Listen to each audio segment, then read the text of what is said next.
Bom dia, garotada do sétimo ano, garotada esperta que já está aí preparada para poder começar a estudar mais uma aula de história de hoje. E nós também, é claro, começaremos também a desejar bom dia para os professores, guerreiros e parceiros que já estão aí no chatinho estimulando essa garotada a continuar estudando. Então, olhando aqui já no chat, o professor Rogério já está presente, desejando um bom dia. Ele é da Escola Francisco Duarte, Ibirarema, São Paulo. Professora Luzani, professora Rosângela, professora Josivalda, professora Maria, professora Lucineide, professor Aparecido. Os profs já estão aqui desejando um bom dia de trabalho para todos nós. E hoje nós começaremos um tema diferente, mas um tema que está aí dentro do contexto da modernidade europeia. O tema da aula de hoje está na tela. Introdução à Reforma Protestante, 1517, é a primeira parte. E para poder estar trabalhando conosco e realizando as interações no chat, conosco está o professor Alcides. Bom dia, professor Alcides. Bom dia, Carlos, tudo bem? Bom dia, professores, bom dia, alunos. Eu espero a participação de todos aqui. Vamos trabalhar, vamos se divertir, vamos aprender. Vamos lá, a história é muito interessante. Galerinha, então, eu já vou colocar para vocês a próxima tela aqui na lousa. Vamos observar os objetivos da aula e a habilidade que trabalharemos. Nossos objetivos serão trabalhar os processos de transformação social, política e religiosa no século XVI, a partir da reflexão sobre a reforma protestante e a contra-reforma católica.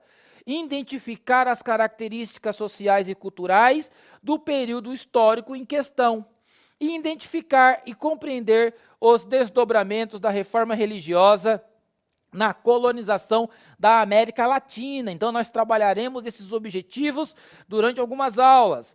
A habilidade que iniciaremos com vocês hoje será identificar e relacionar as vinculações entre as reformas religiosas, a protestante e a contra-reforma católica, com os processos culturais e sociais do período moderno na Europa e na América. Qual foi o impacto da reforma protestante lá na Europa, né?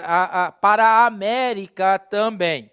Então, já para a galerinha começar a estimular aí o pensamento, nós vamos aí para a questão problema de hoje. Galerinha, presta atenção aí. Você já ouviu falar do personagem histórico chamado Martinho Lutero? Alguma vez alguém soprou aí no seu ouvido a palavra Martinho Lutero, ou você leu no livro, ou você ouviu algum comentário? Coloque no chat aí se você conhece ou já ouviu falar desse personagem. Dedinho no teclado, 2 minutos, já voltamos. Participe!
Estou olhando aqui as interações, professor Carlos, e na hora que você fez essa importante pergunta, me veio aqui à memória o personagem Martin Luther King. Sim. Nossa, uma coisa acho que acabou inspirando o nome, né, do grande teólogo norte-americano recente, mas eu queria pontuar aqui a participação do professor César, que pediu um salve especial para os alunos dele, que acordaram cedo para acompanhar a Olha sua que aula, legal, parabéns. e também do professor Aparecido, quando diz que o Lutero foi o pai do protestantismo, e da professora Alerte, falando sobre a importância do Lutero na questão da reforma protestante. É com você, Carlão. Bem legal, né? Nós vamos entender aí esse nome, né? Protestantismo, né? Como que surgiu esse nome, no que ele está envolvido, qual o contexto cultural, político e religioso que formou o nome protestantismo. Mas nós já iremos fazer mais uma atividade bem contemplativa com vocês. Observe a imagem. Esse é um vitral muito comum nas igrejas, né? As igrejas mais tradicionais, como algumas igrejas protestantes reformadas, igreja católica. Observe bem a imagem, observe os detalhes da imagem, o fundo, os personagens, a cena que está criada. Bem rapidinho para você aí contemplar a imagem. Legal? Agora nós iremos fazer uma atividade. Preste atenção na pergunta. Anote aí, o professor vai falar devagar para que você possa anotar, porque nós voltaremos na imagem novamente. Qual cenário o vitral está representando? Quem são os personagens que estão sendo representados no cenário? O cenário apresentado descreve um ambiente agitado ou um ambiente de fé e paz? Mais uma vez, galerinha, para gravar? Qual cenário o vitral está representando? Quem são os personagens que estão sendo representados no cenário? O cenário apresentado descreve um ambiente agitado ou de fé e paz? Vou voltar na imagem para vocês, dedinho no teclado, 2 minutos, já voltamos, participe!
Carlão, bombando aqui a participação da galera, eu queria compartilhar da professora Célia, que cita a questão dos personagens bíblicos, da professora Rosângela, quando fala aqui da Sagrada Família, e da professora Ana Paula, que disse que a gente tem aqui a alusão a um ambiente de reflexão, um ambiente de profunda paz. Vamos lá, professor. Legal. Galera, os vitrais eram muito importantes nas igrejas medievais. Por quê? Porque havia um analfabetismo muito grande.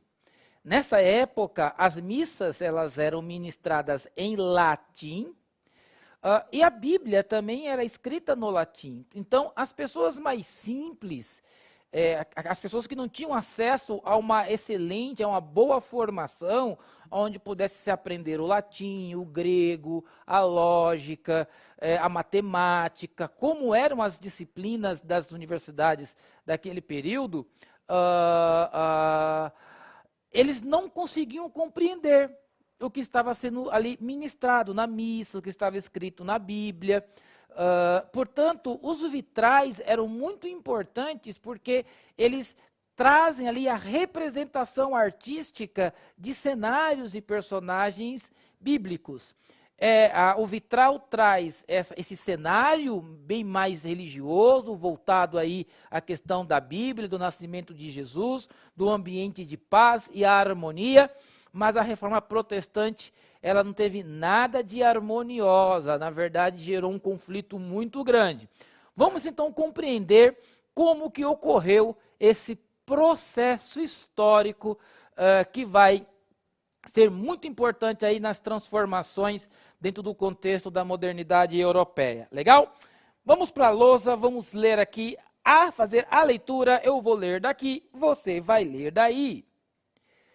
Lutero foi um frade agostiniano que vivia inquieto em seu tempo, pois ele observava que a igreja necessitava retornar aos princípios pelos quais ela se construiu na história do Ocidente.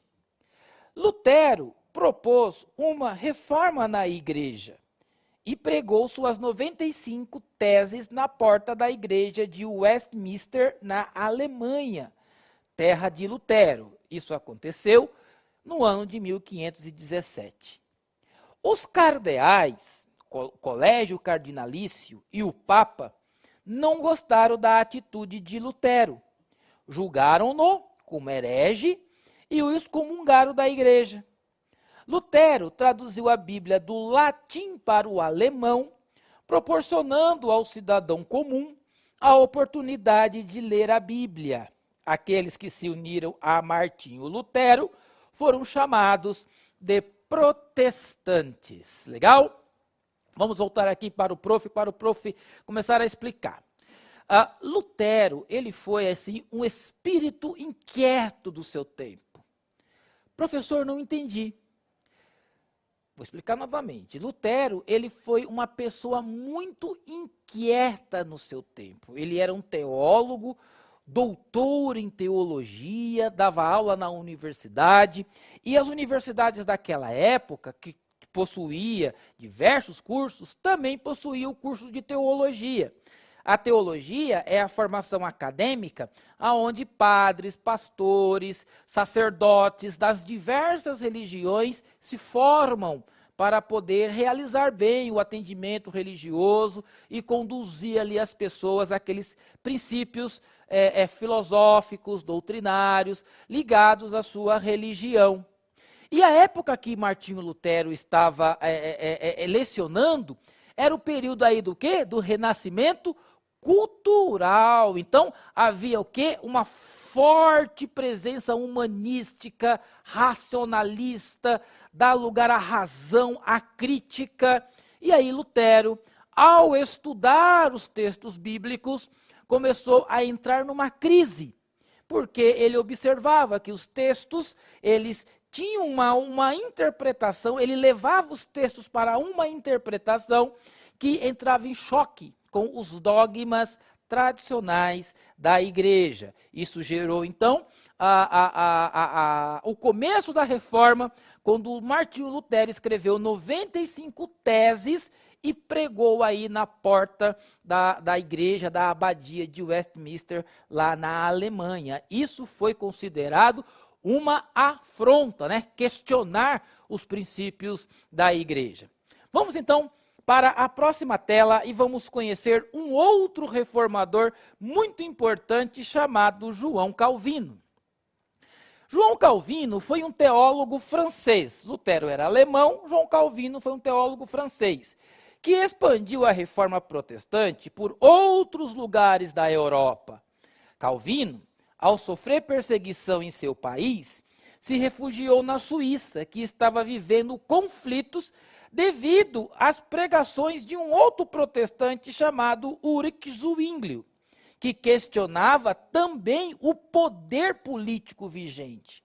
João Calvino disseminou sua compreensão do cristianismo e sua teologia se tornou um aspecto importante na elaboração de teorias sociais, como, por exemplo, a ética do trabalho. Então, João Calvino, ele vai fazer parte, vamos dizer assim, de uma chamada segunda reforma protestante, porque quando Lutero estava efervescendo, quando Lutero estava questionando algumas tradições religiosas da igreja a qual ele fazia parte, quando Lutero estava escrevendo os seus textos e entrando em conflito com as autoridades religiosas da igreja, João Calvino era só um garoto, um pequeno garoto. Então, ao longo dos anos, João Calvino ele aderiu à reforma protestante, ele conheceu os escritos de Martinho Lutero e ele começou também a divulgar um ensino diferente de Lutero em muitos aspectos, mas que também ia em direção a uma reforma religiosa aí nesse contexto do século XVI. Lutero era uma pessoa mais inquieta, né? Já João Calvino, como um advogado, um professor e um bom teólogo, ele era mais catedrático, né? Ele ensinava mais, ele escrevia mais, tanto que Escócia, Inglaterra, Estados Unidos, eles sofreram aí a influência dos ensinos de João Calvino. Então, nessa primeira aula introdutória, nós estamos conhecendo quem foram aí os protagonistas da reforma protestante e como que o contexto foi ocorrendo, como que essa reforma foi acontecendo, e isso nós vamos, claro, compreender ao longo das próximas aulas. Certo, professor Alcides? Perfeito, né? Você já deixou aqui um spoiler de que muita informação, muita interação ainda vai vir pela frente, até porque esse tema envolve mentalidades e é algo extremamente importante aqui, até para as construções da realidade que nós vivemos hoje. Sim, muito verdade. Nós estamos olhando lá para trás para poder compreender aí o nosso presente, né? Nós temos que olhar sempre para o passado. Legal, galerinha? Então, vamos aqui para a tela e entender aí as principais causas da reforma protestante. Primeiro, conflitos entre monarquia e papado. Muito comum, né, professor Alcides? Ali do final do século XIII e em diante, a igreja ela começa a se envolver em questões religiosas. Os reis, para poder fazer casamento aí dos filhos dos príncipes, pediam autorização ao papado. Muito conflito, não é, professor? Há uma corrente historiográfica do qual eu gosto bastante, inclusive, tenho me apropriado dela recentemente, que diz que, na medida em que nós temos aí um pré-capitalismo acontecendo na Europa nesse período, não era interesse dos reis desviar parte de seus recursos tributários em direção a Roma, em direção à Igreja Católica. E a reforma protestante, ela acabava vindo de encontro à intenção dos monarcas em fortalecer o Estado via reforço de caixa, porque muitas das propriedades da Igreja Católica acabaram sendo confiscadas por esses monarcas durante a Reforma Protestante. Sim, verdade, né? E os burgueses já estavam de olho também nas terras da igreja durante a Reforma. Nós vamos estar estudando isso aí com o tempo, legal? Então, voltando lá na tela, havia conflitos entre a monarquia e o papado. Havia venda de indulgências, né? Que é é uma espécie assim, de vender, né, a salvação, né, comprar a indulgência. Quem comprasse uma indulgência, livrava ali o seu parente lá do purgatório, conforme nós estudamos aí as práticas da igreja medieval. Interesses dos burgueses, nós já conhecemos quem são os burgueses, é aquela população que vai crescendo fora do feudo, comerciantes, professores, feirantes, diversos profissionais liberais. Esses são os burgueses que vão se tornar uma classe social que vai pressionar, de certa forma, aí, a burguesia. Eles vão ganhar força. E eles estão interessados nas terras da igreja. Na verdade, eles apoiam a reforma protestante, claro, tanto também por causa da ideia religiosa da não usura, né, do enriquecimento, e também porque eles estavam aí de olho nas terras que a igreja possuía. Então, a igreja também era uma grande latifundiária aí no período do século V e século XVI.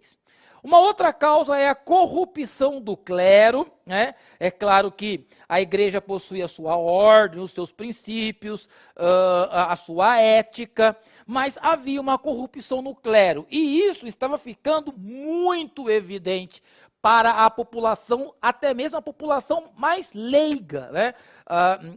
De que havia uma corrupção dentro ali dos clérigos da igreja.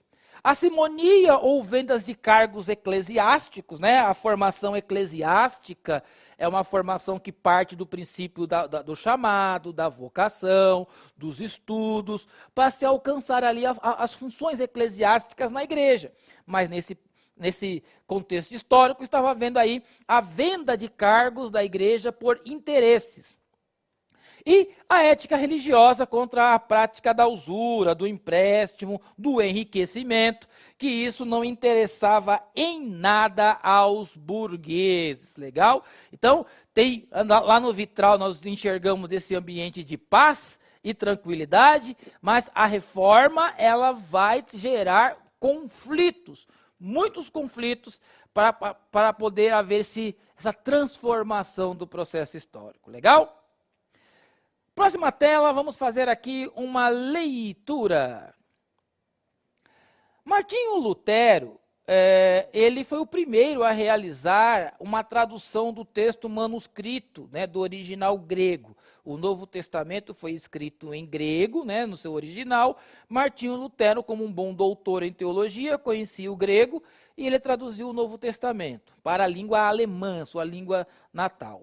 Sua versão do Novo Testamento para o alemão apresentou uma simplicidade com qualidade linguística e poética. A primeira edição dessa tradução é de 1522.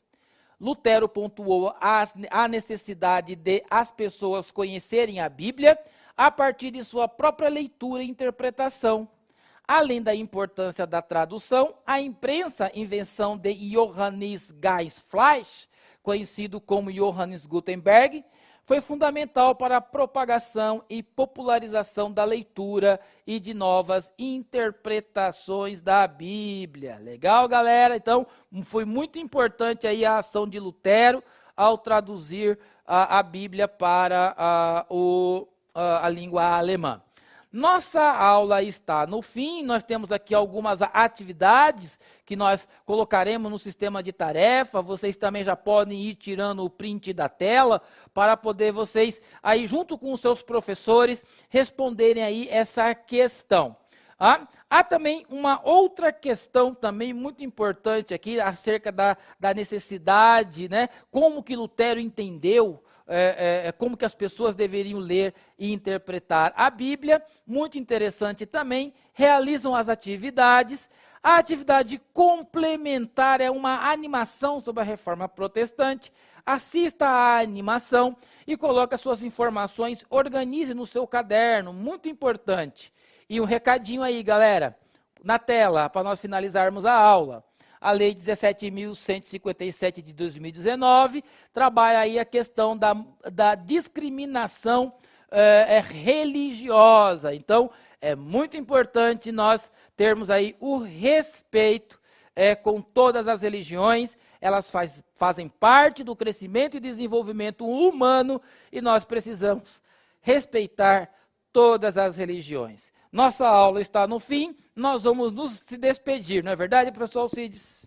É isso. Tchau, galera. Valeu pela participação. Ótima aula, professor Carlos. Avalie a aula no final, galerinha. Bons estudos para vocês. Bom trabalho para os professores. Até a próxima aula. Tchau!